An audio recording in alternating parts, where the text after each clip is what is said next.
Let's make some chocolate chip cookies on a Saturday afternoon. What else is there to do? So I have opened 2 sticks of butter and we're gonna make some brown butter. So I've put 2 sticks of butter in my pan here and let it melt, then it bubbles. You can already see some of the brown starting to form. You put it on medium heat because you don't want the butter to burn. You just want it to get brown. So, oh, I'm so excited. Pay attention to it though. When it turns brown, that's when it's done. So I'm gonna sit here and watch it and get our brown butter ready for our chocolate chip cookies. While the butter is still getting browned, I'm gonna get 2 eggs and put in my handy dandy KitchenAid mixer. It's the best present I've ever bought myself, was this KitchenAid mixer. Then you're gonna get 1/4 cup of white sugar and pour in here. And then you get 3/4 cup brown sugar. I always keep light brown sugar in stock at my house, not the dark. Then you're gonna add you some good old vanilla. I don't measure vanilla. It's probably a teaspoon or teaspoon and a half. I don't know. I like some good old vanilla in here, so do you. God, I love the smell of vanilla. Ooh. I have turned the butter got brown and I turned it off. We have to let it cool before we add it in here. Don't add it in hot. Okay, after your brown butter's cooled, and the reason you gotta wait and let it cool is because you've got some raw eggs in here and you don't want the butter cooking your eggs. So pour it in there. And even those little remnants at the bottom, that's not burnt, that's some full flavor. And then a teaspoon of baking soda, which my grandma just always taught me to measure in my hand. Teaspoon of baking soda. And put this in and let it mix. Lift it up, let her mix.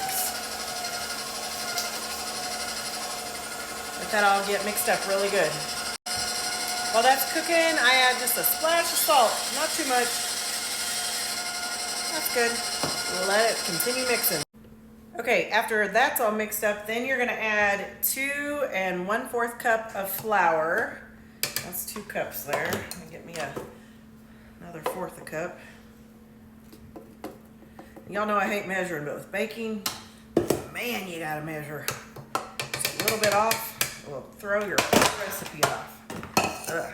All right, then just put that up and let that mix. I just love this thing. If you guys don't have a KitchenAid, you really gotta get you one. Put it on your birthday list. Put it for Christmas. Hell, if you're single like me, buy yourself one, which I did. Alrighty, after that gets mixed up, get you a bag of semi-sweet chocolate chips. These are actually the mini ones. I don't know why I got mini on accident. Who cares? Chocolate's chocolate. Add that whole thing in there. And then I love me some walnuts in my chocolate chips. So chocolate chip cookies with walnuts is the bomb. So put those in there. It's about as much as you want. And get that mixed up. Ooh, these are gonna be bomb.com. All right, you guys, I like forming these with my hands after it gets all mixed up, and especially because there's a lot of chocolate chips and a lot of nuts. So I don't do balls, and I like pretty big cookies. I don't like the really small ones, so I'm just creating them into balls, and I've got a cookie sheet here, and I've put parchment paper on it, and I'm just forming my cookies of what I want them to look like. Okay guys, I've got 6 big cookies on this. And then here's the key thing, some coarse sea salt.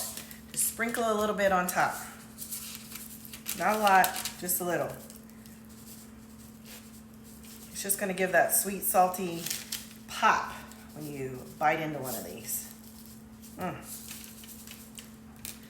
Didn't stay on that one.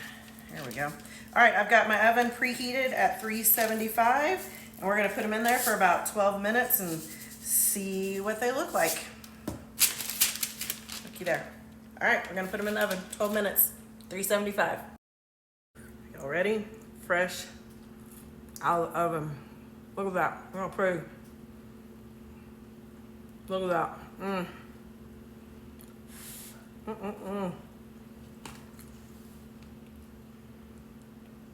Just need a glass of milk. I'm telling you, that sea salt on top, the browned butter, it's like no other. Look at that. Look at that. Mmm. Lordy, lordy. Ah. Mm-mm-mm. So good. So freaking good. I